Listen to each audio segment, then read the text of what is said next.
Assalamualaikum warahmatullahi wabarakatuh. Tapi pun, selamat pagi pemirsa Lensa Tanggamus. Ketemu lagi dengan saya Aji Semat yang pastinya tetap di satu tayangan podcast Lensa. Dan di edisi kali ini kami akan berbincang-bincang dengan salah satu anggota DPRD Kabupaten Tanggamus. Beliau adalah satu sosok dewan yang bisa dikatakan kreatif dalam sebuah pembangunan. Bicara soal infrastruktur dan juga pembangunan, memang beliau jagonya. Siapakah beliau? Tetap di podcast Lensa. Anda bertanya, kami menjawab, mereka mendengar, dan semuanya mengerti.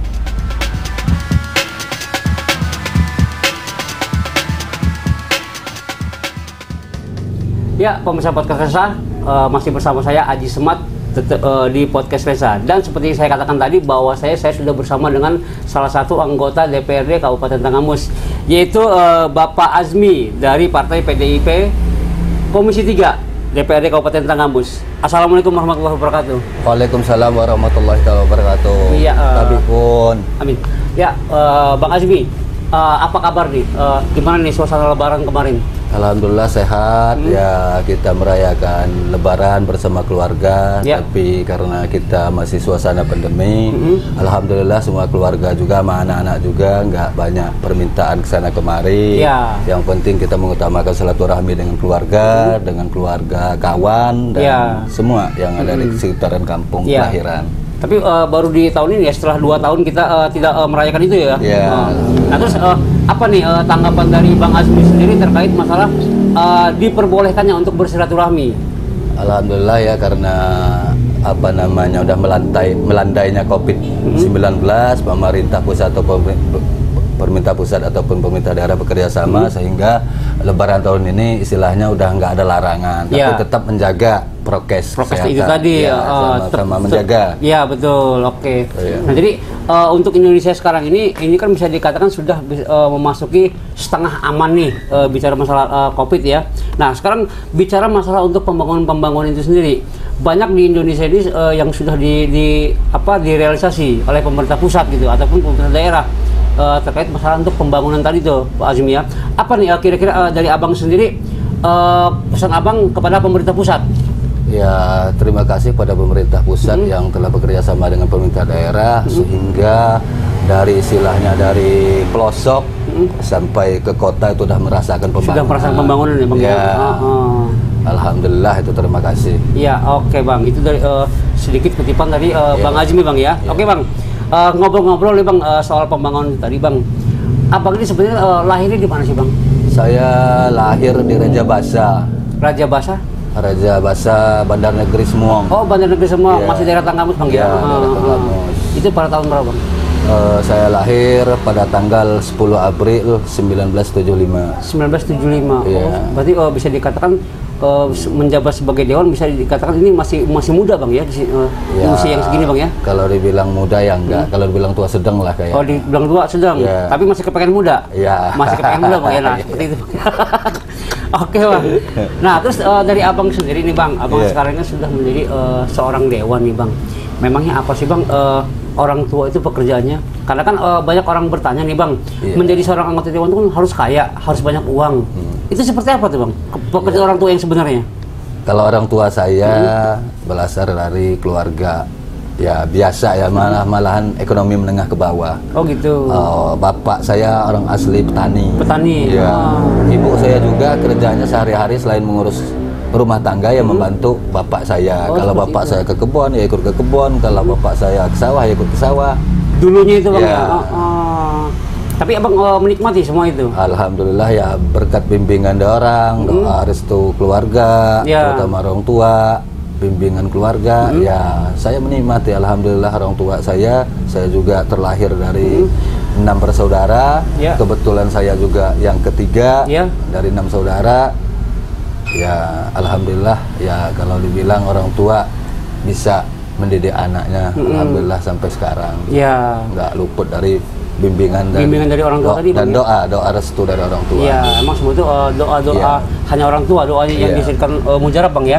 Nah terus bang, cerita sedih ada nggak saat abang masih kecil? Ya cerita sedih ya jelas ada, terutama kan kita namanya saya ini ya, ceritanya saya lahir di Raja Basa.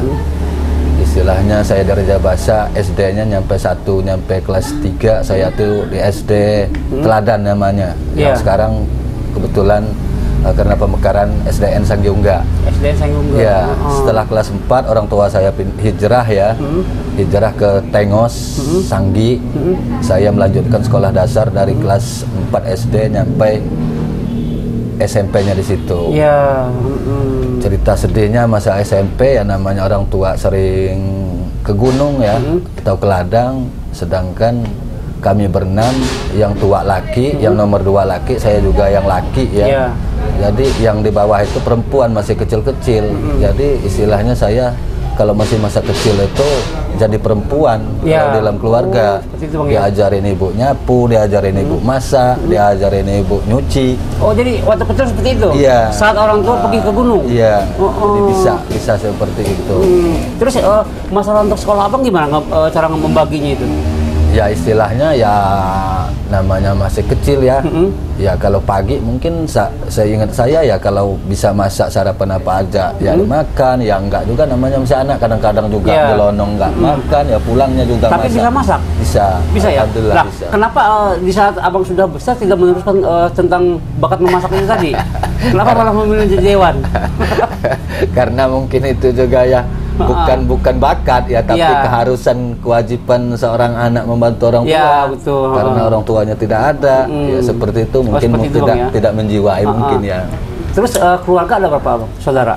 Ya 6 saudara. Jadi abang semua yang menangani itu semua di situ? Ya enggak, sewaktu masih kecil itu karena abang kan udah tanggung tuh, udah agak menjulang menginjak dewasa atau bujang seperti ya, jadi nggak mungkin lah, jadi saya yang tanggung gitu, disuruh abang yang kalau nggak nurut ya nggak berani kan. Ya betul. Ibu juga kebetulan perempuan yang nggak ada ya, sering balahkan saya juga sering ngikut bantu ngambil kayu bakar. Oh seperti itu bang ya. Kalau sama abang ataupun sama saudara-saudara yang lain sering nggak di masa kecil tuh waktu ribut? Nah jelas itu jelas. Sering seperti itu bang ya. Itu biasanya kenapa? Ya sering rebutan makanan. Nah ada juga yang kisah ininya di saat kami orang bertiga nih ya, abang saya dua-duanya saya ditinggal orang tua. Nah itu beresin itu sawah itu kita berun. Nah karena lempar-lemparan pakai lumpur, ya berantem. Oh berarti seperti itu, akhirnya ribut seperti itu bang ya. Nah, tapi kalau di saat masa remaja, biasanya kalau kakak adik itu kan pernah nggak ketemu dengan sebuah cerita rebutan cewek? Enggak itu. Alhamdulillah itu bang ya. Masing-masing itu bang ya. Oke. Karena kalau abang saya yang tua, saya juga menginjak remaja, dia udah nikah. Oh seperti itu. Dengan yang nomor 2 istilahnya, yang udah ya inilah sering kalau dikatakan itu memang cuek, bisa bareng lah tapi nggak cuek gitu. Oh nggak cuek benar seperti itu. Oh seperti itu bang ya, itu maksudnya bang ya.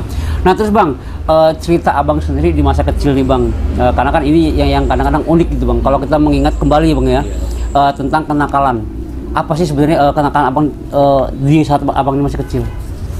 Kenakalan itu yang jelas kayaknya rata-rata dari itu saya ya sering bandel omongan orang tua. Contohnya kalau pulang sekolah langsung pulang, kadang-kadang main dulu nggak pulang. Oh seperti itu. Terus disuruh belajar kita malah main. Iya. Malah kadang-kadang ada laporan dari ini ya, dari keluarga atau dari kawan nih, ada kita berantem. Oh seperti itu. Jadi abang ini hobinya dulu hobi berantem juga dulu bang ya? Bukan hobi tapi sering berantem bang ya. Tapi kalau sekarang gimana? Alhamdulillah enggak bang ya. Nah jadi ya. Tapi emang kalau dikenang cerita masa kecil kita itu bisa dikatakan unik gitu bang. Kita bisa tertawa sendiri mengingat itu semua bang. Nah terus abang terakhir kali abang berantem di umur berapa? Terakhir kali? Malu juga ceritain. Ya nggak apa. Ini kan cerita masa kecil. Kalau masa sekarang jangan. Kalau yang sekarang. Terakhir sekali ya pas masih SMA lah ya. SMA itu sudah masih berantem juga di SMA itu. Kita sempat diberi pembelajaran sama guru. Sama polsek. Oh pernah juga bang. Udah nggak kebimbing lagi ya. Sampai bawa pisau. Terus ributnya bukan saya sama situ lagi, situ bawa kawan, saya bawa kawan. Kan? Oh seperti itu. Ya awalnya mulanya one by one ya. Iya betul. Karena situ juga mungkin ada kawan yang membela, saya juga kawan membela. Jadi suatu hari berantem lagi rame-rame. Iya, iya. Guru sama dewan guru sama kepala sekolah udah ini ya, mungkin takut ada kejadian lagi, kita dititipin di polsek kalau nggak salah 2 malam 2 hari gitu. Itu zaman luar itu. Iya. Oh, di situ Bang ya. Jadi sempat mendapatkan pembelajaran ke situ Bang ya. Iya. Oke. Ya Bang, ini semakin unik nih Bang cerita kita ini Bang ya. Nanti kita bakal masih terus berbincang-bincang nih Bang. Namun sebentar lagi ada yang mau lewat nih Bang. Kita persilakan dulu yang mau lewat berikut ini Bang ya. Siap. Tetap di podcast Lensa.